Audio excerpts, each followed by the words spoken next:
अरे ओ नीले पीले डब्बो, जरा बताओ तो हॉस्पिटल में कितने तरह का कचरा होता है? हाँ? हॉस्पिटल में 4 तरह का कचरा होता है सरदार। सुन लिया ना जितेंद्र बाबू?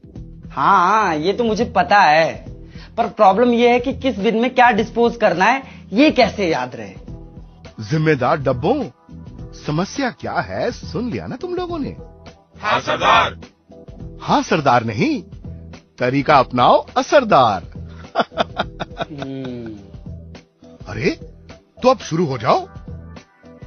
मैं हूँ वाइट यानी कि उजला, निडल सुई शार्प, कुछ भी हो नुकीला, सब ऐसा वाइट का ही है झमेला। बहुत अच्छे। अ, अ, अ, अ।